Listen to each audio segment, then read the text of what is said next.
I'm not gonna mess around with y'all in this room.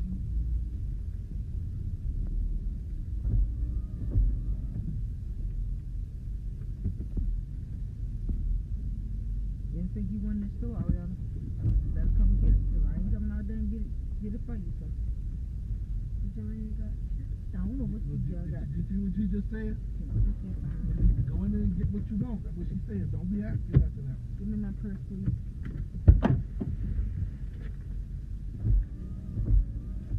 Oh yeah, give me my purse, please. Stop playing.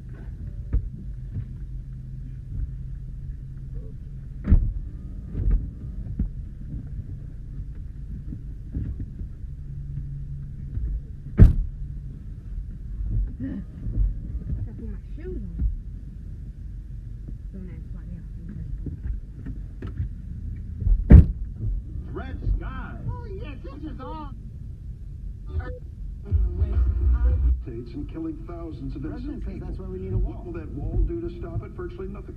Pardon me? That's as I said. The president says that's why we need a wall.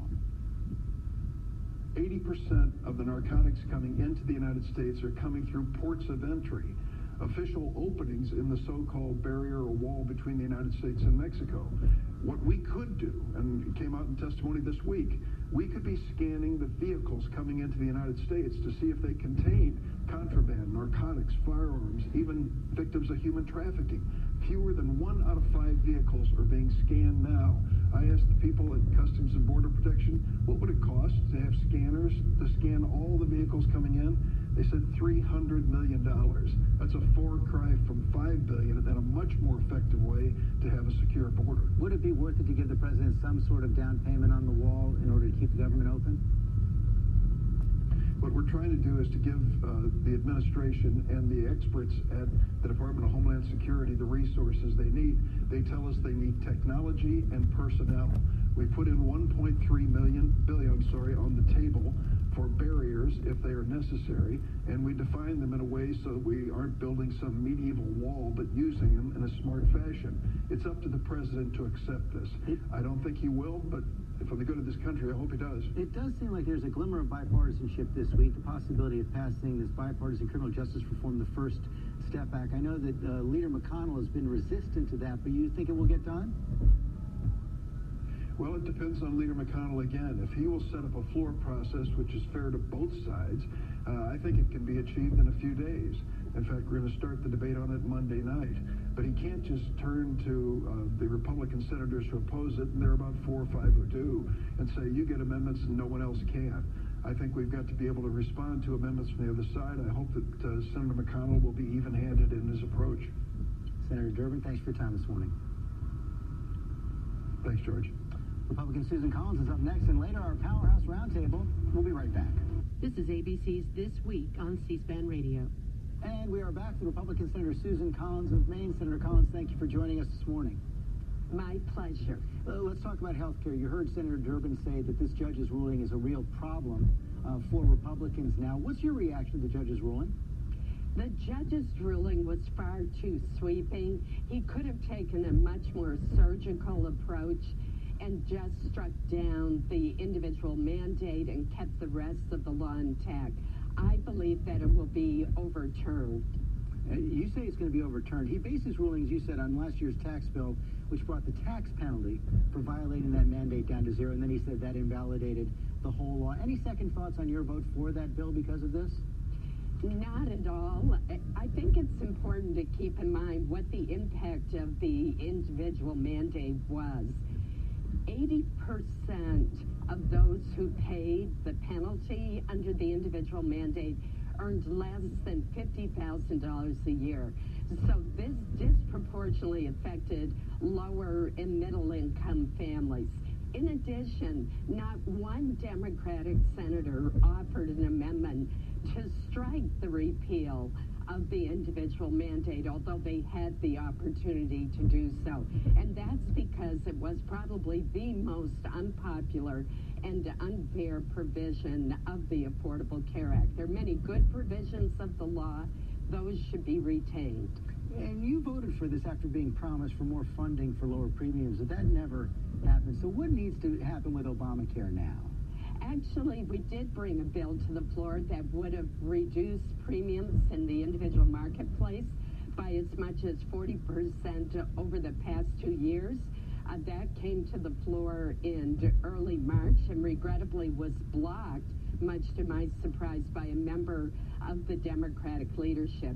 It's something we should still pursue because affordability is a real problem for so many Americans who do not receive the subsidies under the Affordable Care Act because they make just a little bit more than 400% of the poverty rate. It sure seems like we're only about 5 days away from a partial government shutdown. We heard the president this week say he needs wall funding, wants that $5 billion from the wall. We just heard Senator Durbin say the Democrats aren't going to help provide that. Is there any way to thread this needle and keep the government open?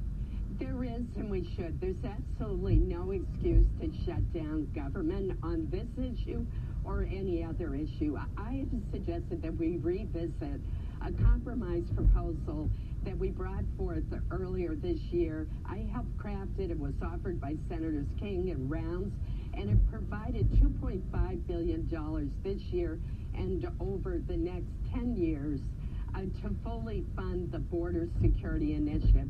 That includes not only physical barriers like fences and walls, but also technology, more Border Patrol agents, more roads to get into these remote areas. It was a comprehensive package that was put together by the experts at the Department of Homeland Security.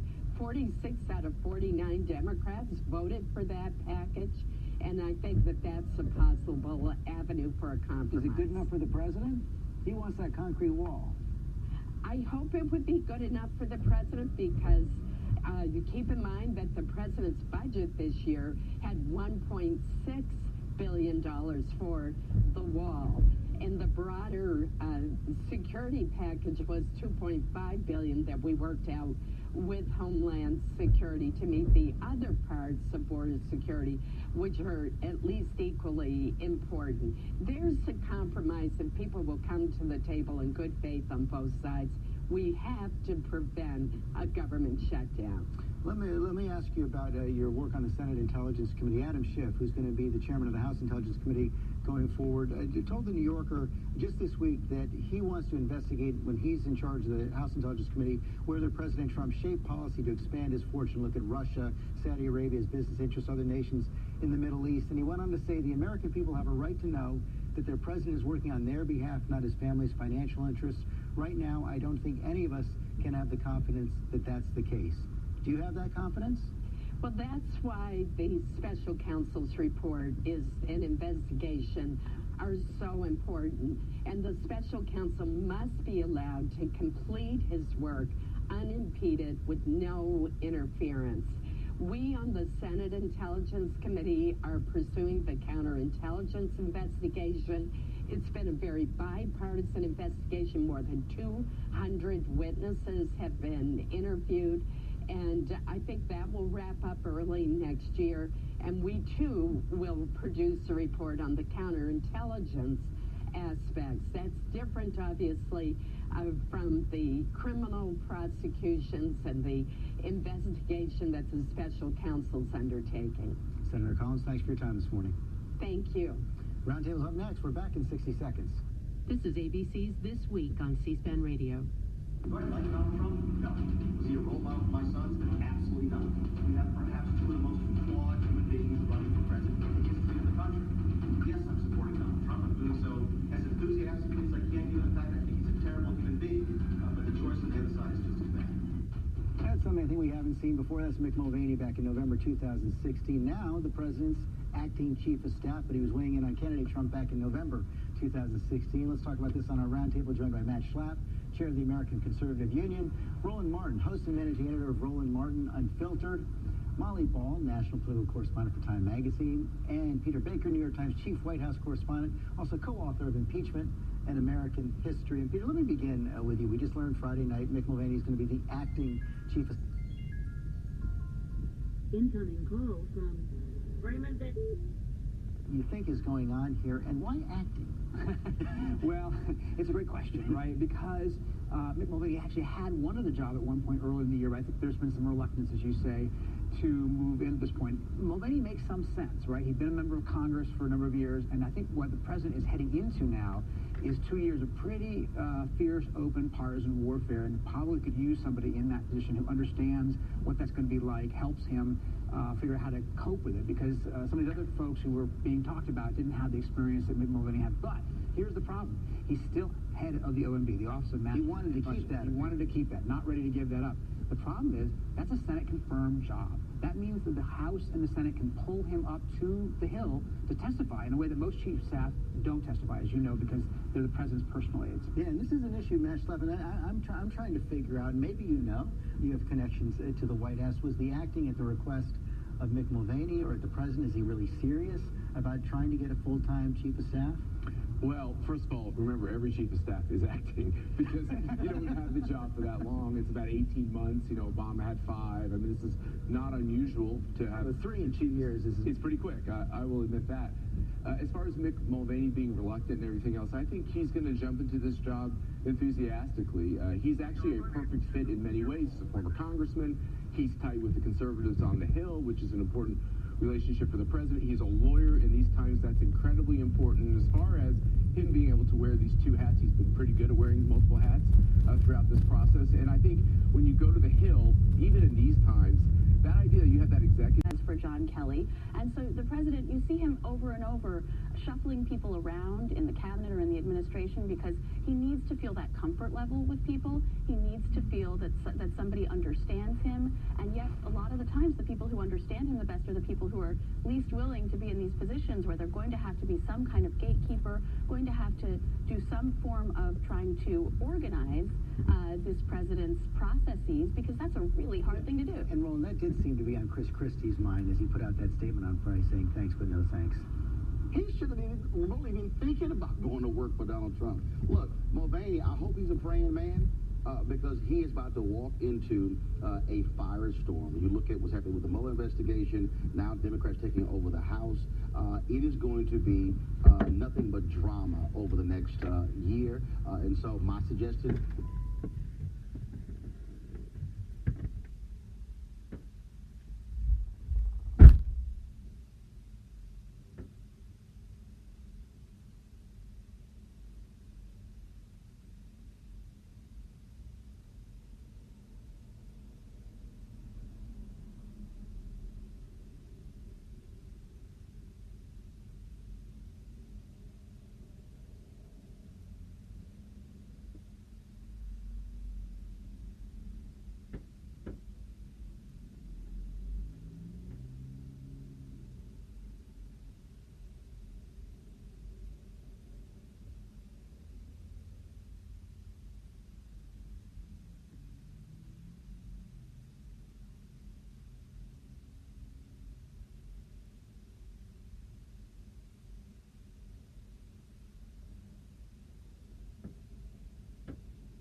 It is true.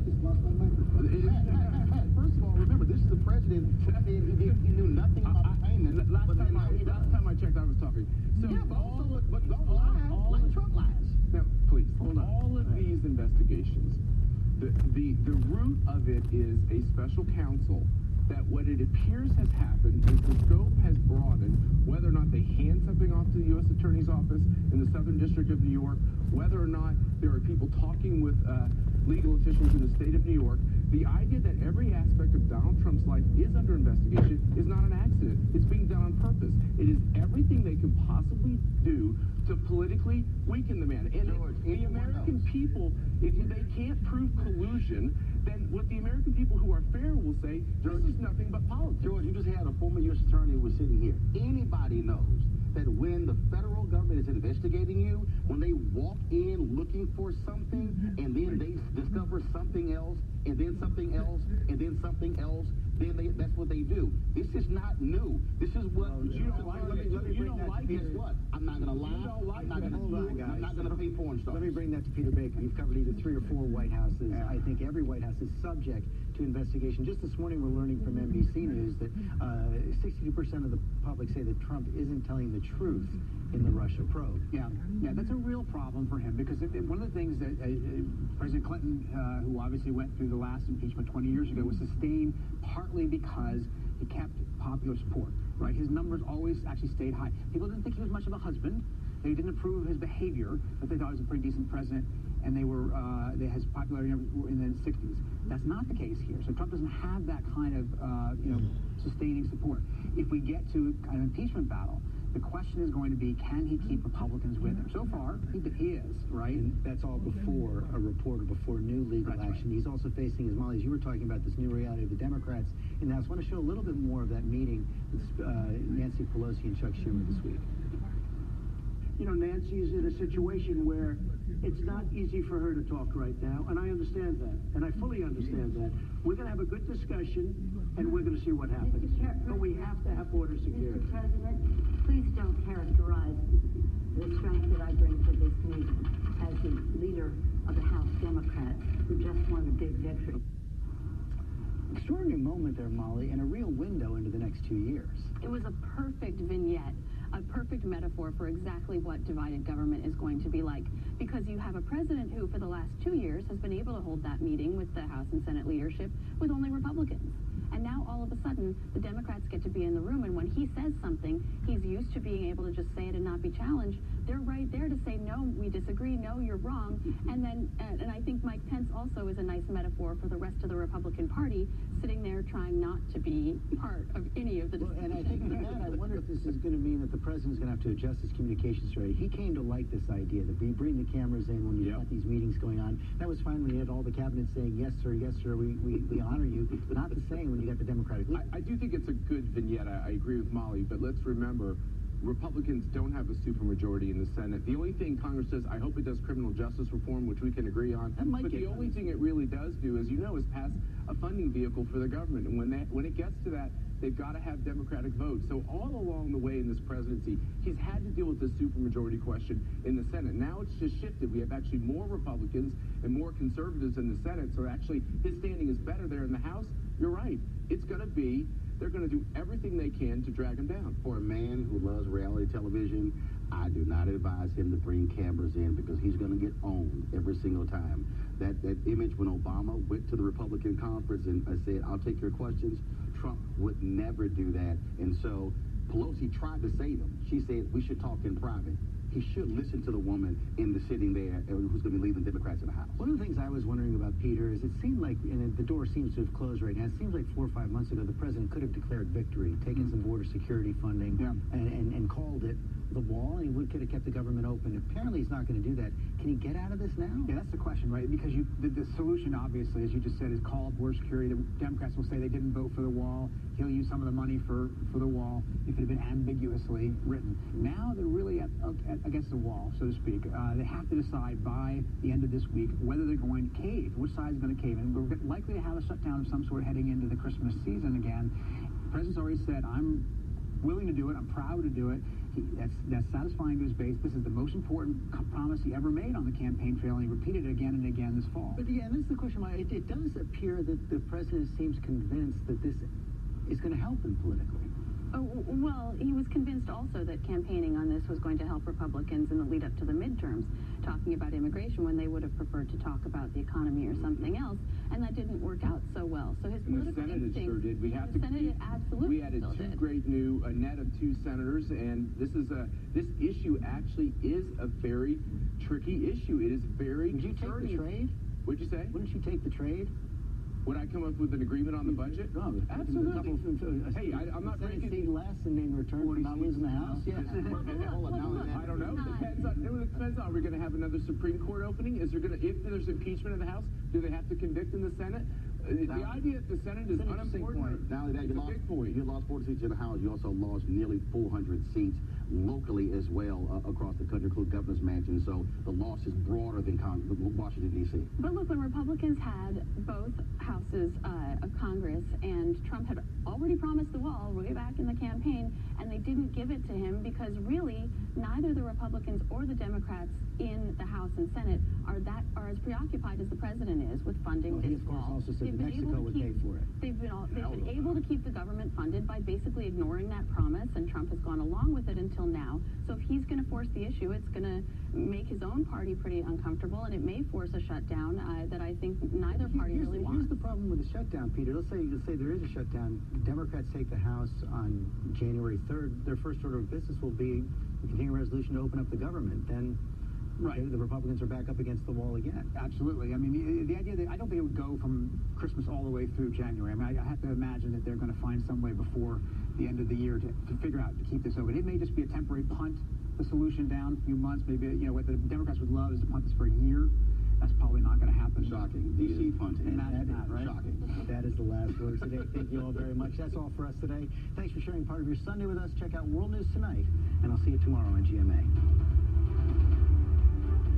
We've been listening to ABC's This Week. Their roundtable guests today include Peter Baker, New York Times chief White House correspondent, Molly Ball, national political correspondent for Time, Roland Martin, host of Roland Martin Unfiltered,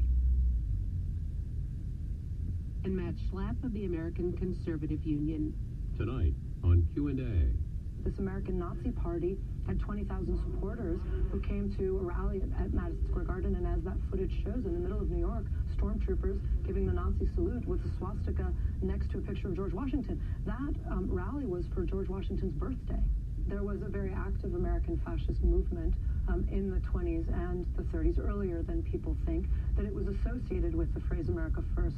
University of London literature professor Sarah Churchwell looks at the history of the terms America First and the American Dream in her book, Behold America, tonight at 8 p.m. Eastern on C-SPAN's Q&A. The Sunday shows continue in about 10 minutes' time. Until then, more from our roundtable discussion earlier on the upheaval in Britain and France. We pick up where we left off. From the House of Commons this past Wednesday, we try to refrain from opinions here, but I have to tell you, it is so fascinating to watch the House of Commons on a weekly basis. But let me ask you a serious question. Can a majority of the Parliament, Labor and Conservatives and others, have a vote of no confidence against the Prime Minister? We saw what the Conservatives did this past week, but can the full Parliament do it? Yeah, so there are two things here. So what happened earlier this week is the Conservative Party inside Parliament triggered a vote of no confidence in Theresa May as leader and therefore as Prime Minister as well. She won that vote, but a third of her own MPs voted against her, and that was even after her giving them assurances that she wouldn't lead the party into the next general election in 2022. And what also can happen is that a vote of confidence generally can be called, and that the Labour Party is thinking about doing that, trying to pick the right moment to do that. And if it did that and won that, then there would be a period of time of uncertainty, and that could lead to a general election. Bear in mind that because Theresa May called a general election in 2017 and failed to win a majority, one of the biggest political miscalculations of recent times, she's now dependent on a bunch of Irish MPs from the Democratic Unionist Party to maintain her majority, her slim majority in Parliament. And they are effectively holding a sword over her head and saying we won't agree to any of these arrangements for Ireland because of the nature Gary O'Donoghue, who for the last 4 years has served as a Washington correspondent for the BBC, and before that, chief political reporter for the network in Great Britain, and Elodie Kuzin, who is the U.S. politics correspondent with AFP. On to your phone calls. Thomas in South Carolina, good morning. Good morning. I'd like to ask the question, is the British people a democratic society? That's a big one, Thomas, I'll say. That's a really big one. I think they'd like to think they are, and certainly when they voted in the referendum, albeit narrowly in 2016, to leave the EU, they will have felt that is the decision that was made, and it should be honoured by the British Parliament. The difficulty is that the nature of the way Britain leaves is the thing that no one can agree on, and that is causing enormous divisions in Britain, not just in Parliament. These divisions run right through the country. And it's not just the Conservative Party, the governing Conservative Party, that has a problem with this. Large chunks of Labour voters, opposition Labour voters, also supported Brexit in the referendum in 2016. And that's why there's such reluctance across the political class to have another referendum, because they know that they may be treated very harshly by the voters on all sides if they choose to go down that route. So yes, it's a democratic country. We elect members of parliament. It's a different kind of democracy to the one you have here. We have something called representative democracy, which means that the people in parliament really have the sovereignty. The executive is drawn from parliament in a way that it's not here, and parliament has the final say. And at the moment, it can't make up its mind what it thinks. We welcome our viewers and listeners across Europe, including on the BBC Parliament channel. The number to call is 202-748-0003. John is joining us from Vernon, New Jersey. Republican line, good morning. Good morning. I'd just like to comment. I don't really believe that there's political upheaval in France or Britain. I think that the people are finally waking up. They're seeing through a left-leaning media that totally lies about everything. And I think they see that climate change is mostly a money-making hoax. Al Gore is a perfect example of that. I think they're finally seeing that all of this left-wing socialism has brought both countries down to its knees. Illegal immigration has brought about all kinds of negative upheaval in both countries, to where you have terrorism, you have a violent crime rate that spiraled and rocketed. I think the people finally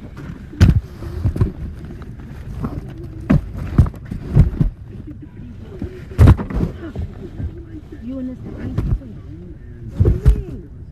Immigration in France. Is that a factor in what we've been seeing over the last 4 to 5 weeks?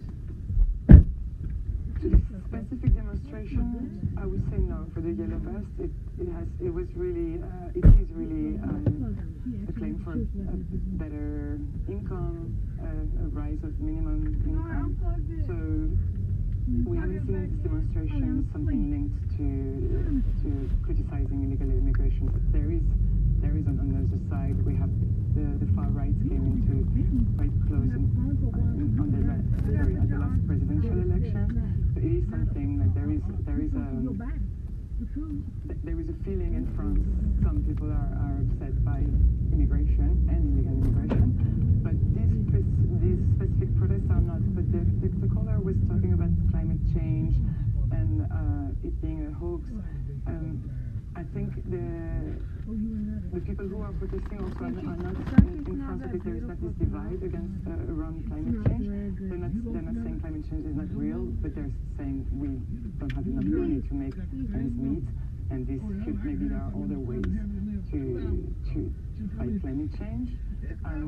One thing that was really noticed in France was a tweet by President Donald Trump when he said that people were upset about this climate change agreement in France, and they were chanting "We want Trump" in the streets. This AFP has looked into this claim, and these images actually came from the UK from a few months ago. People don't chant in English usually in France, although the English is getting better. So it is a broad contentment, but it's not. I wouldn't say illegal immigration is the main issue in this latest protest. But there is a broader movement that we see in the UK, in France, in the US as well, of some parts of the population being upset, feeling that they're not being listened to. Maybe that's...